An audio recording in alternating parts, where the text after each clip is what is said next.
Bueno, buenas noches. ¿Cómo andan? ¿Bien? Bueno, es un gusto ver a los chicos allá arriba. Ya tenemos tribuna. Bueno, chicos y no tan chicos. Algunos no son tan chicos.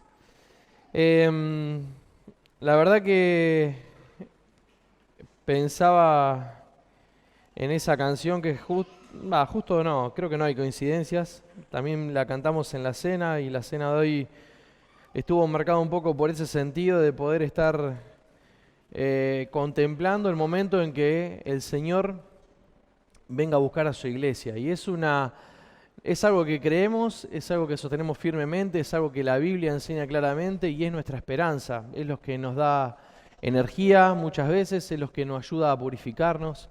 Y cantábamos recién: cara a cara espero verle, más allá del cielo azul. Bueno, hoy vamos a hablar acerca de la vida de José. ¿Quién conoce la vida de José? El de la Biblia, no el vecino ni el panadero. Bien. Pensé que iban a ser más. Bien, tengo un desafío por delante. Porque para mí José es una de las personas más conocidas del Antiguo Testamento.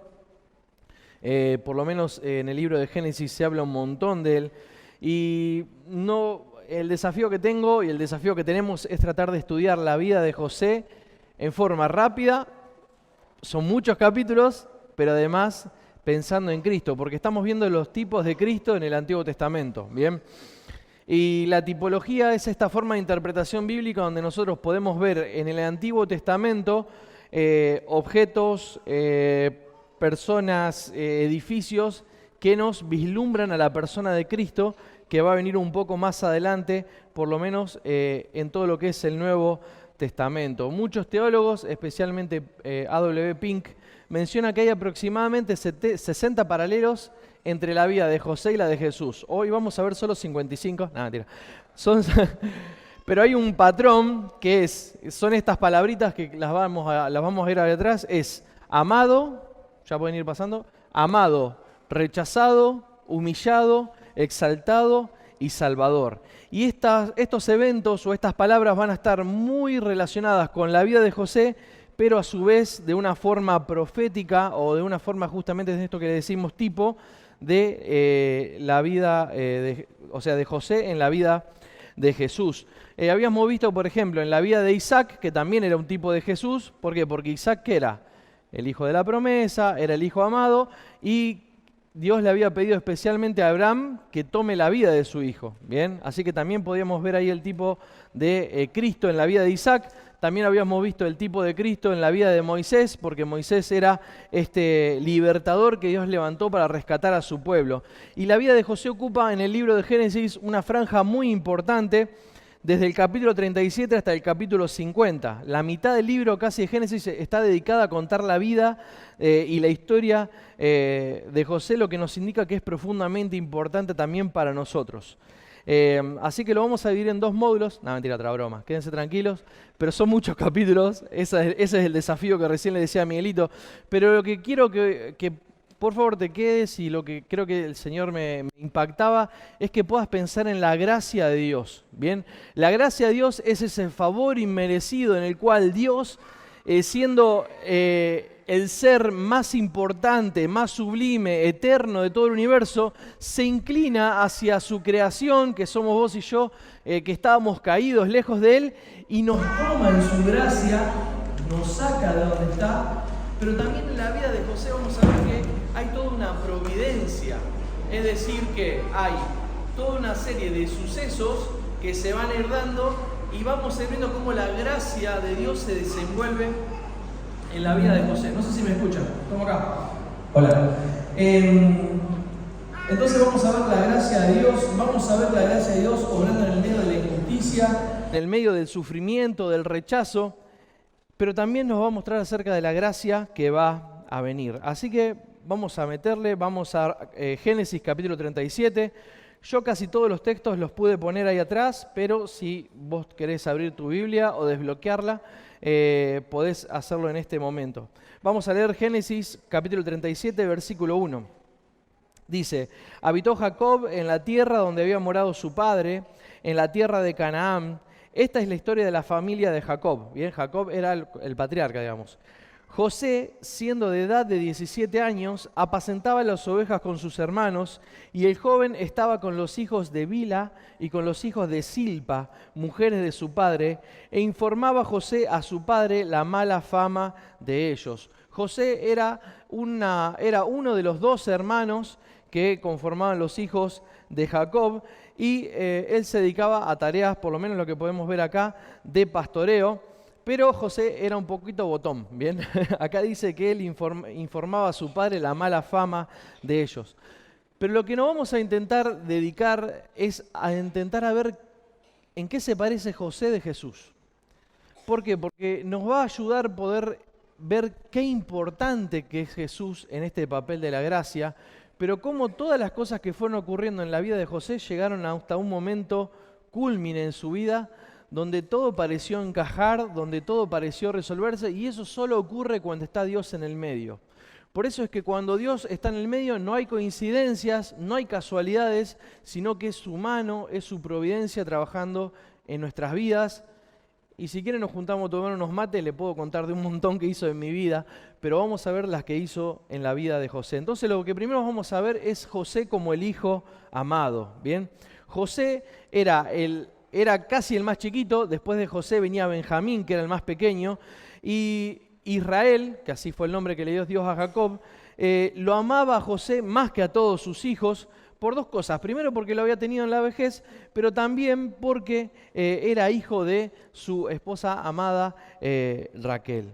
Ahora bien, lo amaba tanto que le hizo una túnica de colores, una túnica muy especial, y esto simbolizaba que verdaderamente José tenía un lugar especial en el corazón de su padre.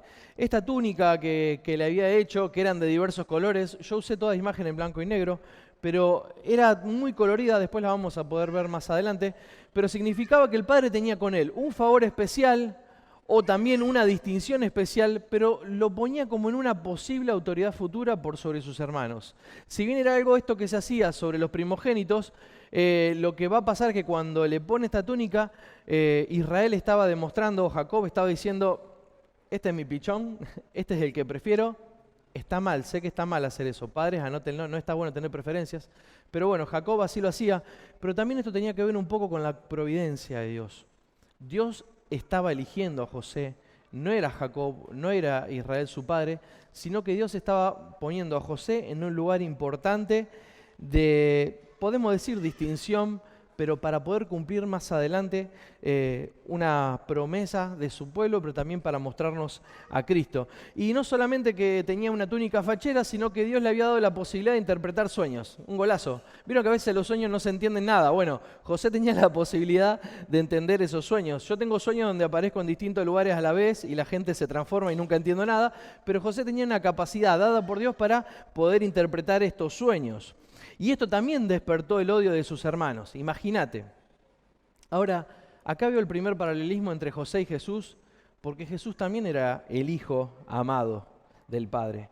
En Mateo 3:17 va a quedar esto registrado en el momento en el que Jesús se bautiza a manos de Juan el Bautista.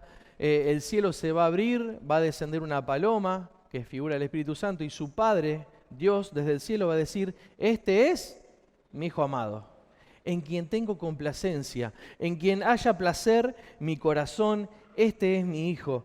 Y no es simplemente amado por el Padre, sino que también, sino que también es el Hijo eterno. En uno de los versículos que más conocemos de la palabra, Juan 3:16, dice que Él es el Hijo unigénito. La palabra ahí en el griego es monogenes, que está hablando acerca de un único tipo de clase, de naturaleza o de linaje. Él era único en toda su naturaleza, en todo su ser, en toda su esencia, y era el único que compartía en plenitud su naturaleza con el Padre. Juan también lo va a mencionar en el capítulo 1, versículo 18, y va a decir que Él es el unigénito. No es lo mismo que primogénito, ¿bien? Yo, por ejemplo, soy el primogénito de mis hermanos, pero no soy el unigénito, porque soy uno más del montón, pero no es lo mismo, porque a veces solemos confundir unigénito con primogénito. El primogénito es el primero, pero unigénito está hablando de una unicidad, de algo especial en su esencia. Ahora, mientras José era amado por Jacob, como ya lo vimos, Cristo es amado desde la eternidad por su Padre. Y me sorprende el gran amor que tiene Dios, que después más adelante vamos a ver a dónde ese amor se traduce, que es en entregar a este Hijo por vos y por mí. Jesús, el mismo Jesús, en Juan 17:24 va a decir, me has amado desde antes de la fundación del mundo. Y lo que yo primero te quería decir es que con ese mismo amor que Dios ha amado a su Hijo Jesús, a su Hijo unigénito, también te ama a vos y te ama a mí. Y no es un eslogan, no es algo que está bueno para poner en el fondo del celular, sino que es una realidad hermosa que podemos vivir. Sentirnos verdaderamente amados por Dios, porque es algo que Él es. La Biblia dice que Dios es amor, es su esencia, es lo que es, y no puede refrenar ese amor, y Él nos ama de la misma forma con la que ama a su Hijo unigénito. Ahí anoté varios textos, se los leo rápidamente, pero en Juan 16:27 dice, pues el Padre mismo os ama, mencionándolo a ellos, porque vosotros me habéis amado. Juan 17:23 dice, para que el mundo conozca que tú me enviaste y que los has amado a ellos, o sea, a nosotros, como también a mí me has amado. Juan 17:26 dice, para que el amor con que me has amado esté en ellos y yo en ellos. Primera Juan 3:1 es uno de los textos más lindos donde dice, mirad cuál amor nos ha dado el Padre para que seamos llamados como hijos de Dios. Una de las cosas más hermosas que tiene la gracia es que no solamente Dios nos trae de donde estábamos, sino que nos da el título de hijos. Esto es increíble porque está hablando de una obra de adopción de Dios sobre aquellos que le dábamos la espalda a Él. Y nos toma y en vez de tenernos en el costado de la gracia, como bien lo podría hacer tal vez como esclavos ahí en el costado, Él nos hace partícipes y nos trae a la mesa y nos da el título de hijos. Y el título de hijos no se borra. Efesios 1 dice que Él nos predestinó para ser adoptados hijos suyos en el amado. Entonces somos aceptados, somos amados, somos reconciliados en Cristo el Hijo amado. Ahora lo segundo que va a pasar, o el segundo paralelo que vamos a encontrar en la vida de José y que después lo vamos a ver en la vida de Jesús, es que Él va a ser rechazado por sus hermanos.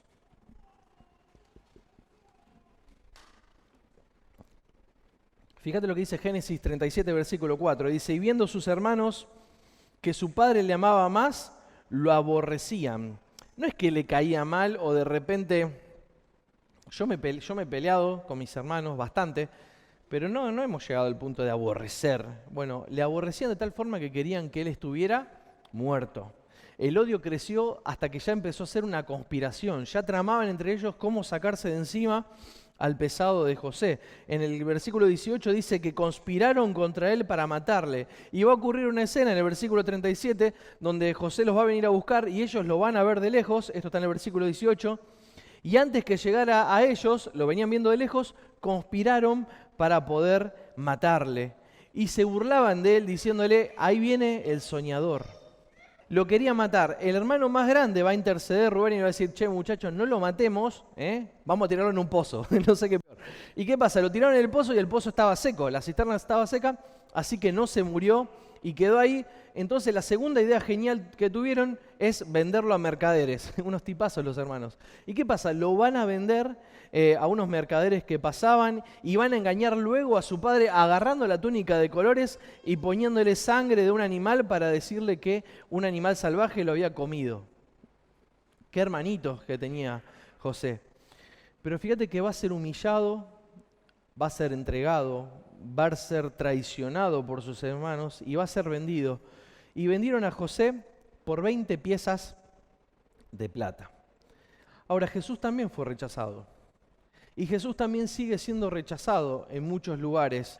Pero cuando Jesús vino a esta tierra, Juan 1:11 dice, a lo suyo vino y los suyos no le recibieron. Un garrón. Dios había preparado el Mesías, lo mandó para que estuviera con nosotros un tiempo, pero los suyos, los que eran de su pueblo, no le recibieron.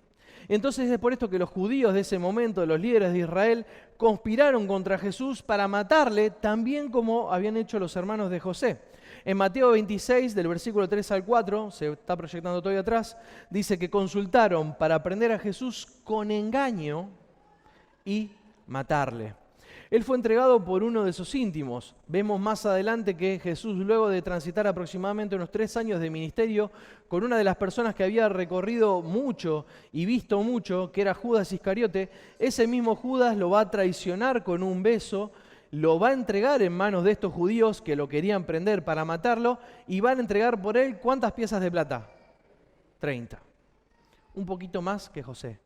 Pero esas monedas de plata, que era lo que se pagaba más o menos por una transacción de un esclavo, estaban hablando de que el Hijo del Hombre, que Jesús, iba a ser traicionado y entregado por monedas. No solamente eso, sino que Jesús, cuando va a la cruz del Calvario, también sus ropas les van a ser quitadas y van a echar suerte sobre sus vestidos, algo así como parecido a como hicieron los hermanos de José cuando sacaron la túnica de él para humillarlo. Entonces, no solamente que Jesús es el Hijo amado, sino que también Él fue rechazado por sus íntimos, por los suyos. A los suyos vino y los suyos no le recibieron. Vamos a seguir leyendo un poquito la vida de José. Vamos a apurar. Capítulo 39. Luego de esto, José es llevado a Egipto. Dice, llevado pues José a Egipto, Potifar, oficial del faraón, capitán de la guardia, varón egipcio, lo compró de los ismaelitas que lo habían llevado allá. Mas Jehová estaba con José, y fue varón próspero, y estaba en la casa de su amo el egipcio, y vio su amo que Jehová estaba con él. ¿Cómo se llamaba primero el dueño de la casa? Potifar, excelente. Pero fíjate el versículo 3, que antes que el nombre prefiero que te quedes con esto. Y vio su amo que Jehová estaba con él. Eso es gracia. Dios estaba con José. Y todo lo que él hacía, Jehová lo hacía prosperar en su mano, y así halló José gracia en sus ojos y le servía, y él le hizo mayordomo de su casa, y entregó en su poder todo lo que tenía. Y aconteció que desde cuando le dio el encargo de su casa y de todo lo que tenía, Jehová bendijo la casa del egipcio a causa de José. No lo bendijo a José por causa de donde estaba, que él había sido, salió de un pozo y estaba en un lugar de servidumbre, ya era algo mejor, pero no. Dios va a bendecir la casa de Potifar por la presencia de José. Y la bendición de Jehová estaba sobre todo lo que tenía en la casa como en el campo. Sin dudas el llamado de José era un llamado especial, pero Dios hacía prosperar todo lo que José hacía. Todo lo que él hacía prosperaba o mejoraba porque Dios estaba con él. Así que acá abro un mini paréntesis, hermano. No sé cuál es la situación por la que vos estás pasando. Seguramente tenés dificultades como tengo yo un montón, pero nunca dejé de dudar de la presencia de Dios conmigo. Y vos tampoco tenés que hacerlo, porque Dios siempre está con vos, siempre está con nosotros, y eso hace que las cosas que a veces no tengan solución aparente, prosperen. Y no estoy hablando de dinero, sería algo miserable hablar de dinero, porque lo que Dios hace es mucho mejor. Dios provoca en nosotros cambios espirituales que hacen que vivamos mejor y que nos preparemos mejor para poder estar con Él más adelante. Hasta acá todo muy lindo. José le va bien, lo van ascendiendo, le van dando cada vez más responsabilidades, pero va a entrar en escena la mujer de Potifar.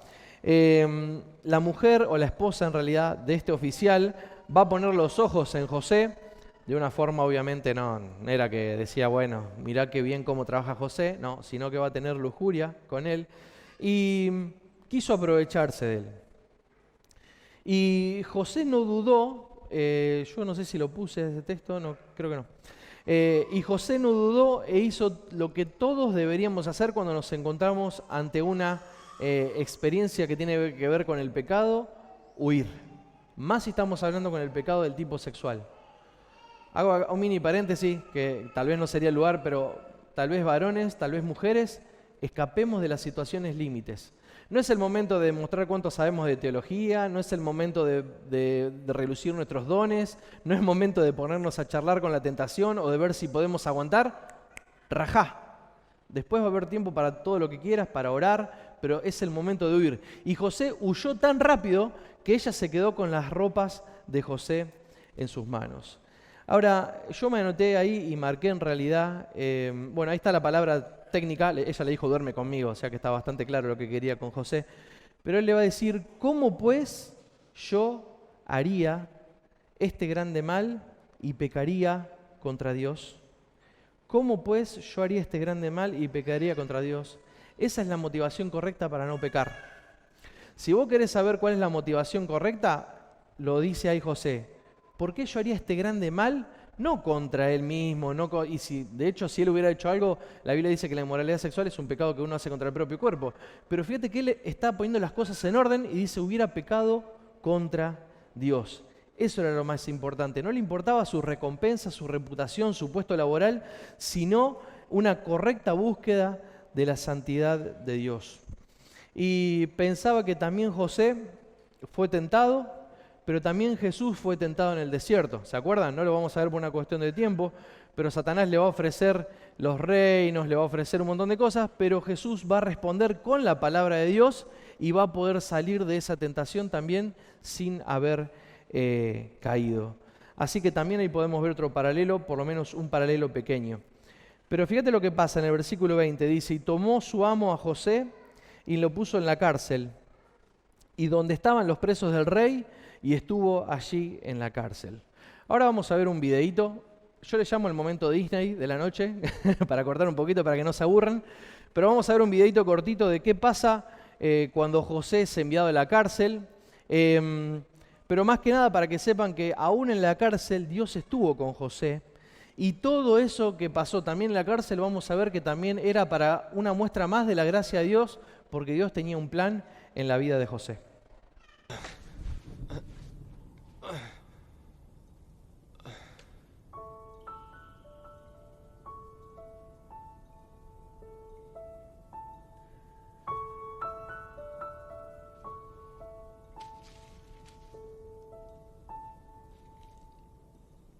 Mi vida controlé, creí saberlo todo, así seguía mi corazón, mas él me trajo aquí. Luché, me rebelé, te impuse mis anhelos, tu amor, mi orgullo quebranto, tu luz me hará vivir. Tú, Dios, tienes un plan, lo entenderé. Ya nada voy a cuestionar, pues tú, Dios, tienes un plan. Si mi alma has de probar, no entiendo los motivos, tal vez si aprendo la lección, vendrá la madurez. La meta hay que alcanzar, con fe será sencillo. Si quiero hacer lo que es mejor, te tengo que creer, pues tú, Dios, tienes un plan, lo entenderé. Ya nada voy a cuestionar, pues tú, Dios, tienes un plan. En un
Desde ese pequeño joven que apacentaba unas ovejas, que tenía la capacidad de interpretar sueños. De hecho, uno de los sueños que tuvo que interpretar era que el sol y la luna y las estrellas se ponían alrededor de él y se postraban, o espigas de trigo se ponían alrededor de él, y eran los hermanos y su familia. ¿Te imaginas? Los hermanos lo querían matar porque no era concebible que los hermanos más grandes se arrodillaran ante el pequeño, que había sido entregado, humillado, que había luego de eso ser vendido por piezas de plata como un esclavo de los egipcios.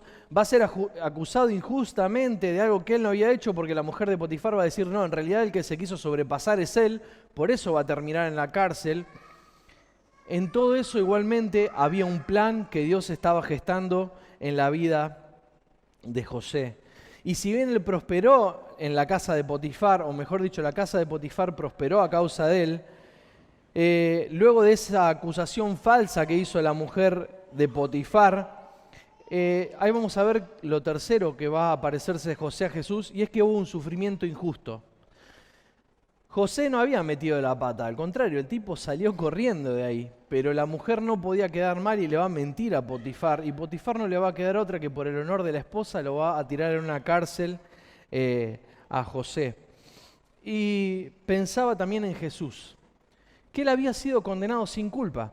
La Biblia dice que en su boca no se halló engaño. Él nunca había mentido, nunca había pecado de ninguna forma, y sin embargo buscaban algún tipo de engaño para poder meterle preso y matarlo. Mateo 26, 59 dice que buscaban falso testimonio en contra de Jesús. De hecho, también lo que ocurrió es que Pilato no va a encontrar en él ningún delito y se va a lavar las manos porque le parecía que acá había algo que no cerraba. Y sin embargo Jesús fue llevado a esa cruz y él fue como un cordero en silencio. Y aunque nunca había pecado, va a cargar sobre sus hombros con los pecados de toda la humanidad, incluyendo los tuyos y los míos. Fue condenado a muerte. Le pusieron una corona de espinas sobre su cabeza, que además de ser una burla, porque muchos decían que él era el rey de los judíos, era una tortura diseñada para lastimar su frente y sus parietales. No solamente eso, sino que se van a burlar de él, lo van a escupir, lo van a insultar, le van a tironear la barba. Muchas de las personas a las cuales él había ayudado se van a poner en contra de él y van a hacer de él un espectáculo. Le van a poner un manto escarlata sobre sus hombros burlándose y lo van a golpear con un látigo de cuero que en las puntas tenía pedazos de metal o de madera, el cual les desgarraba la carne. Y lo van a poner en una cruz para espectáculo de todo el mundo cuando él no había hecho nada. Ahora nosotros podemos ver a la luz de la palabra que Cristo fue llevado a la cruz para pagar el precio por mí, para pagar el precio por vos, para pagar el precio por vos, por los que están allá arriba. ¿Por qué? Porque era necesario poder tratar con el tema del pecado. La Biblia dice que todos pecamos y acá no zafa ninguno. Y si la Biblia dice que todos pecamos, tendría que también decirnos cuál es la solución. La Biblia dice que sin derramamiento de sangre no hay perdón de pecados, y era necesario que la sangre de un justo se derramara por nosotros que somos injustos. Y va a sufrir, y el Padre lo va a poner en un lugar de oprobio, en un lugar de dolor donde ningún padre lo haría, pero Dios amó tanto al mundo que puso a su Hijo en la cruz por vos y por mí. En el capítulo 53 de un libro de la Biblia que se llama Isaías, va a mencionar cómo este Mesías va a ser despreciado, rechazado. Ahí está. La Biblia dice que él va a ser varón de dolores, experimentado, y aunque parecía que Dios lo estaba castigando por sus pecados, porque todos diríamos algo hizo, en realidad Dios lo estaba castigando por mis pecados y por los tuyos. Parece una locura, parece increíble, pero eso es la gracia. Es Dios mostrándonos la salida para poder ser libres de nuestro pecado y de la condenación eterna. Porque no te confundas, nadie puede ir a la presencia de Dios con pecado. Él estaba cargando nuestras debilidades y nuestros pecados, nuestras injusticias, nuestras miserias, y sobre Él fueron puestas todas esas cosas, pero Él a cambio nos dio su justicia. Todos nosotros nos habíamos apartado, le habíamos dado la espalda a Dios, pero sin embargo el Señor puso sobre Él el pecado de todos nosotros. Pero su sufrimiento no fue ningún accidente. Su sufrimiento fue un plan creado desde antes de la fundación del mundo para salvación del hombre. Porque Dios quería traer de vuelta a sus hijos a casa. La Biblia dice que éramos como ovejas. Cada uno nos fuimos por nuestro camino. Hicimos lo que quisimos, pero después Dios envía a Jesús a esta tierra para poder traernos de vuelta. A través del sacrificio de Cristo, a través del sacrificio del Cordero, muchos iban a ser salvos, porque el plan de Dios siempre fue el de salvación. Fue el de mostrar misericordia con el hombre, fue el de mostrar perdón. Él quiere que todos los hombres se arrepientan y vengan al Señor. Por eso siempre decimos desde el púlpito, siempre decimos desde acá, que hoy es el día de salvación, porque el amor de Dios es tan perfecto que entregó a su Hijo Jesús por vos y por mí. Tal vez la pregunta que te tengo que hacer o que va a retumbar en tu corazón es esta: ¿crees en Jesús? Y si tu respuesta es vengo a la iglesia, estamos en un problema, después nos juntamos a hablar, porque no tiene nada que ver. No tiene nada que ver con que estés en algún lado sirviendo o que ayudes a un vecino a cruzar la calle. No, te pregunto si en tu corazón está Cristo. Te pregunto qué pasaría si hoy te toca partir de esta tierra, si te vas con Cristo en tu corazón. Te pregunto si pudiste hablar con Él y pedirle perdón por tus pecados. ¿Podrías poner tu fe en Cristo? Ahora volvemos un poco a la vida de José. José estaba en la cárcel y también ahí en el versículo 21 va a decir: pero Jehová estaba con José y le extendió su misericordia y le va a dar gracia delante de los ojos del jefe de la cárcel. Ahora te lo voy a contar rápidamente, pero mientras José estaba en la cárcel, ahí también iban a caer presos el copero y el panadero del faraón. Y estos también tuvieron unos sueños y José los pudo interpretar. Vos fíjate por qué te digo que el plan de Dios también se cumplió mientras José estaba en la cárcel. Porque luego, cuando el copero sale de ahí, el panadero va a morir, pero el copero sale de ahí y le va a decir al faraón: che, en la cárcel hay un tipo que interpreta sueños, y el faraón tenía un sueño que lo estaba atormentando día y noche. Que bueno, el faraón va a tener un sueño de que salían 7 vacas gordas del río y después va a venir 7 vacas flacas y se lo van a comer, y bueno, no importa eso, lo que importa es qué era lo que significaba ese sueño. Y José va a decir al faraón: che, mirá, significa esto, vas a tener primero 7 años de abundancia, donde va a haber un montón de alimento y comida, pero luego va a haber 7 años muy malos. Van a ser 7 años de miseria, de hambre, de sequía, y entonces te vas a tener que preparar para ese momento. El faraón dijo: me vino como anillo al dedo, entre otras cosas, te voy a dar la administración de toda esta situación y te voy a poner como gobernador de Egipto. Ahora, lo otro en lo cual José se va a parecer a Jesús no es solamente que era el hijo amado, no solamente que era el hijo humillado, no solamente que él sufrió injustamente, sino que también lo va a exaltar. Así como José fue exaltado y fue puesto como gobernador después de años de sufrimiento, también Dios va a exaltar a Jesús. Fíjate lo que dice Filipenses 2, versículo 9. En el versículo 8 dice que Jesús se va a humillar hasta la muerte y muerte de cruz, pero en el versículo 9 dice: por lo cual Dios también lo exaltó hasta lo sumo y le dio un nombre que es sobre todo nombre, para que en el nombre de Jesús se doble toda rodilla de los que están en los cielos y en la tierra y debajo de la tierra, y toda lengua confiese que Jesucristo es el Señor, para la gloria de Dios Padre. Un día todo ojo le va a ver, un día los que le dieron la espalda van a llorar, dice la Biblia, pero toda rodilla va a reconocer que Jesús es el Señor. Y nosotros los que somos hijos de Dios tenemos la posibilidad de ahora mismo doblar nuestra rodilla por amor, porque entendemos que Él nos salvó, pero hay muchos que no van a conocerle y van a tener que doblar su rodilla por obligación, porque no les va a quedar otra. Porque todos van a reconocer que el nombre de Jesús es el nombre más excelso dado a todos los hombres en la tierra, sobre la tierra y por debajo de la tierra. Es un nombre único, excelso, todopoderoso, y toda lengua va a confesar que Él es Dios, para gloria del Dios Padre. Ahora, no solamente que Jesús va a ser exaltado, al igual que José, sino que durante estos años de abundancia José se va a casar con una gentil, Asenat, hija de Potifera, sacerdote de Edom. Otro paralelismo con Jesús. Jesús también va a traer para sí una esposa gentil, que es la iglesia.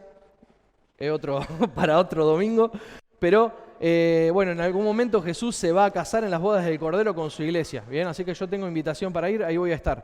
Pero José tuvo 2 hijos, tuvo a Manasés y a Efraín. Y fíjate cómo José también eligió los nombres de sus hijos para demostrar lo que Dios había hecho con él. El nombre de Manasés significaba que había olvidado su aflicción. José fue afligido. Pero el nombre de Efraín significa que Dios lo había hecho fructificar en tierra de aflicción. Ellos van a nacer antes de que empiece este periodo de hambre. O sea que en el periodo de abundancia, José armó su familia y tuvo sus 2 hijos. Pero cuando empezó el periodo del hambre, era hambre en serio. No es hambre como, qué sé yo, que vos ahora te podés acomodar capaz comprando algo del almacén. No, cuando no hay alimento en el lugar, no hay nada, hay sequía. Entonces de todos lados venían a buscar comida. ¿En dónde? A Egipto. Porque ¿quién tenía la administración de la comida? ¿Quién? José, bien. ¿Por qué? Porque él era gobernador de Egipto y Dios le había dado y el faraón le había dado esta capacidad. Ahora bien, fíjate que también entre medio de toda la gente que vino a pedir grano, fueron sus hermanos también. Y lo voy a resumir porque da como para hablar muchísimo, pero luego de esto José va a reconocer a los hermanos, pero los hermanos no lo van a reconocer a él. ¿Bien? Y pensaba que acá había también otro paralelismo, porque también Dios nos conocía a nosotros mucho antes de que nosotros le conozcamos a Él. Y sin embargo, aún así, Él nos buscó donde estábamos. Ahora, el otro paralelismo que va a haber entre José y entre Jesús es que en José hubo muchos que fueron salvados, porque José fue el salvador en medio de esta sequía, en medio de esta hambruna, y esto significó pan para todos, significó que muchos se saciaran durante esta gran hambruna. En Génesis 41:57 dice que venía toda la tierra a Egipto para comprar de José. Entonces José no solamente salvó a su pueblo, los egipcios, que era su pueblo de ese momento, no solamente a las naciones vecinas, sino que también va a salvar a su familia con esto. Ahora, Jesús ofrece una salvación mucho más grande. La Biblia dice que Jesús es el pan de vida. José entregaba trigo para que todos hicieran un pan, pero Jesús es el pan que descendió del cielo para que todo aquel que en Él cree no se pierda, mas tenga vida eterna. Hechos 4:12 dice, y en ningún otro nombre hay salvación, porque no hay otro nombre bajo el cielo dado a los hombres en que podamos ser salvos. Jesús es un pan que no solo sacia el hambre física del hombre, sino que también sacia el hambre espiritual. Quita la sed, soluciona el problema eterno del pecado con el hombre, trae restauración, sana. Es el consolador, es el buen pastor. Él es el que puede tomar tu situación en la cual está tu vida y transformarla. Por pura, ¿cuál es la palabra clave esta noche? Gracia. Porque nadie merece esto. Nadie. Ni siquiera yo. Y los que me conocen saben que siempre lo digo. Nadie, incluso yo, merece esta gracia. Porque todos le dimos la espalda a Dios en algún momento. Y por pura gracia Dios me tocó el hombro, me hizo darme la vuelta y que yo le viera y me trajo a casa cuando yo no lo merecía. Los hermanos van a ir a conocer a José y luego de un montón de cosas que ocurren como en 3 capítulos aproximadamente, José no pudo contenerse y le va a decir a sus hermanos, yo soy José, vuestro hermano, el que ustedes vendieron a Egipto. Suena como una canción de rescate, me gusta mucho. Hey, soy José, bien. Ahora, ¿viste? Los más grandes me hacen, sí, una canción de José. Bueno, y fíjate que José va a mostrar el último paralelismo, que es el último que quiero terminar esta noche, que es que los va a perdonar. Los va a perdonar. ¿Por qué? Porque José había recibido tanta, ¿qué palabra? Gracia, que no le quedó otra que dar ¿qué? Gracia. Entonces los va a perdonar. Cuando los hermanos lo habían traicionado, lo habían tirado en un pozo, lo vendieron.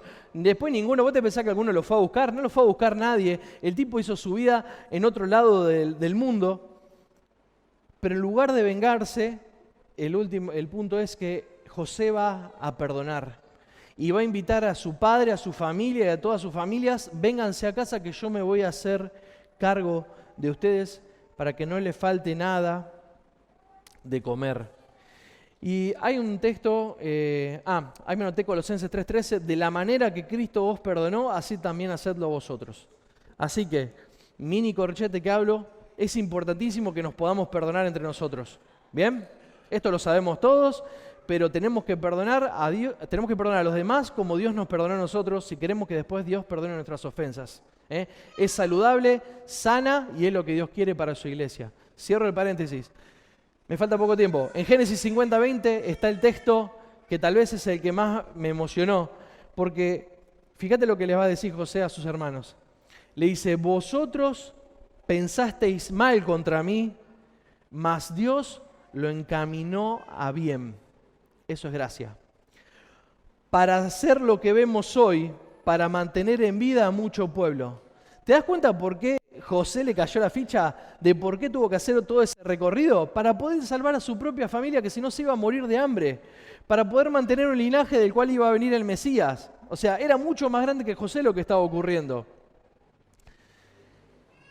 Mas Dios lo encaminó a bien. Subrayate texto, hermano, para cuando a veces pienses que la situación es fulera y no mejora, Dios la puede encaminar a bien. Y eso mismo ocurrió en la cruz del Calvario. Los que estaban clavando a Jesús festejaban, se reían, se burlaban. Los judíos decían, por fin nos sacamos de encima a este pesado que nos está volviendo locos. Los romanos dijeron, bueno, un problema menos porque la gente va a estar más tranquila. Pero aunque ellos habían pensado que todo era para mal, Dios lo encaminó a bien. Porque en esa cruz iba a sufrir el Mesías, el Salvador del mundo. Y aunque el enemigo pensó que esa era una cruz de derrota, en realidad era una cruz de victoria. Era una cruz de amor, era una cruz de salvación, era una cruz de perdón, de gracia y de misericordia para todo aquel que se acerque a la cruz y pida perdón a Jesús por sus pecados. Y esto daría para hablar mucho más, pero Jesús desde esa cruz va a hablar por los que estaban ahí abajo repartiéndose sus vestidos y va a decir, Padre, perdónalos. ¿Por qué? Porque no saben lo que hacen. ¿Quién hace eso? ¿Quién hace eso de estar clavado en una cruz, sufriendo mientras se le desgarran las manos, desangrándose, teniendo que impulsarse sobre sus pies para poder inflar sus pulmones de aire y pensar en los que están ahí abajo, pidiendo intercesión al Padre para que los perdone? ¿Entendés que Jesús era demasiado bueno para nosotros? ¿Era demasiado bueno para este mundo? Colosenses 2:13 dice que estando muertos en pecados, nosotros, Él nos dio vida juntamente con Él, perdonándonos todos los pecados. Efesios 1:7 dice, en Él Jesús tenemos redención mediante su sangre, el perdón de nuestros pecados. Jesús fue el Hijo amado, como José, fue el Hijo rechazado, también como José, fue humillado, como José, sufrió injustamente, como José, lo culparon injustamente, como José, pero fue exaltado también, como José, y fue de salvación para muchos como para José, pero de una forma más perfecta, porque Jesús puede tratar con lo espiritual del hombre y José solamente podía dar pan. Te puede pasar como José. Te puede pasar que vas a tener altos o bajos, te puede pasar que te rechacen, te puede pasar que haya gente que no te valore, que haya gente que traicione, te puede parecer como que nunca te va a salir una, te pueden pasar cosas en tu familia que te van a hacer sufrir, vas a pasar por obstáculos, también vas a pasar por victorias, pero la respuesta de Dios siempre va a ser la misma. Y te puede pasar como hijo de Dios que vas a estar en momentos en la cima de la montaña donde vas a ser un titán de la oración, donde vas a estar afiladísimo con la Biblia, donde vas a estar dispuesto a dar el mejor consejo, y también te va a pasar como hijo de Dios que a veces vas a estar en el valle de la prueba, donde te va a costar abrir la Biblia, donde tus oraciones van a ser débiles o van a parecer débiles. Y te van a parecer que a veces los días se te van entre los dedos y no sabes cómo solucionarlo. Pero la respuesta de Dios siempre va a ser la misma para tu vida. Bástate mi gracia. Siempre va a haber gracia de Dios para sus hijos. Bástate mi gracia, le va a decir Dios a Pablo. Y te lo leo. Dice, bástate mi gracia porque mi poder se perfecciona en tu debilidad. Por lo tanto, de buena gana, va a decir Pablo, me gloriaré más bien en mis debilidades para que repose sobre mí el poder ¿de quién? De Cristo. Por lo cual, por amor a Cristo, me gozo en las debilidades, en afrentas, en necesidades, en persecuciones, en angustias, porque cuando soy débil, entonces soy fuerte. Eso es la gracia de Dios. La gracia de Dios hace que personas comunes como José Dios los pueda llevar para cumplir su propósito. Y lo que hizo Dios con tu vida y con la mía es sacarnos de donde estábamos y nos está acompañando, pero siempre nos da de su gracia. José lo podrían haber matado. Que ya José no lo maten en el primer intento fue una muestra de la gracia de Dios. Que la cisterna donde lo hayan tirado esté seca era otra muestra de la gracia de Dios. Que lo que se lo llevaron lo hayan vendido a los egipcios en vez de venderlo a algún pueblo donde comían carne humana, no sé, fue una muestra de la gracia de Dios. Que José haya mejorado en la casa de Potifar era la gracia de Dios. Que haya estado en la cárcel con personas que iban a soñar y que después iban a estar en contacto con el faraón era una muestra de la gracia de Dios. Que José sea el gobernador de Egipto para después mantener a su pueblo alimentado es una muestra de la gracia de Dios. Bástate mi gracia. Es por eso que hoy espero que veas a la cruz de Cristo y escuches estas palabras: bástate mi gracia. Mi gracia es todo lo que necesitas, no hay más, no se necesita más. No necesitas venir con tus excusas ni con tus méritos, sino recibir esa gracia para los días cuando estás ganando y para los días cuando a veces te sostenés con la punta de los dedos antes de caerte. Bástate mi gracia, porque la gracia de Jesús está disponible para todos. No solo para sus hijos, sino también para los que son llamados. ¿Cuál es la gracia de Jesús? Avanzá una más. 2 Corintios 8:9. Porque ya conocéis la gracia de nuestro Señor Jesucristo, que por amor a vosotros se hizo pobre. Siendo dueño de todo, siendo rico, vino a este mundo y padeció la cruz por vos y por mí, para que vosotros con su pobreza fuerais enriquecidos. Por amor a vos y por amor a mí se hizo pobre, se enfrentó a la muerte, al infierno, al pecado. Ese es mi Dios. Y ese espero que sea tu Dios. Es por eso que de vuelta voy a insistir que ojalá que espero que tengas a Cristo en tu corazón. Que espero que si venís hoy de visita y es la primera vez que escuchás el mensaje del Evangelio, sepas que en Cristo hay perdón de pecados. Y Cristo no rechaza a quien va a Él en sinceridad y pide perdón. Y no hace falta limpiarse para ir a Dios. Muchas veces pensamos, para que ordene mi vida. No, andá con tu vida desordenada y hecha pedazos, andá con tu miseria, porque Dios se encarga de hacer eso. No prepararte vos para Dios, sino vos de ir como estás, porque eso es ¿qué? ¿Cómo la palabra? Gracia. Eso es gracia. Es un favor inmerecido y Dios nos recibe en forma inmerecida. Así que espero que hoy tengas a Cristo. Y si no, habla con alguien que te haya invitado, habla conmigo, me voy a quedar. Pero espero que hoy puedas tener una oración donde le digas a Dios: Dios, te entrego mi vida. Jesús, perdóname por mis pecados. Hoy quiero empezar una nueva vida. Ya no quiero esforzarme más, ya no quiero empujar más. Quiero disfrutar de esta gracia que solamente vos sabés dar. Así que si estás débil o fuerte, si estás triste o estás contento, tenés que saber que su gracia es suficiente. Cristo es suficiente. El mismo Dios de José es el mismo que está con vos y conmigo. Vamos a orar. Padre del cielo, te doy gracias porque Cristo es suficiente.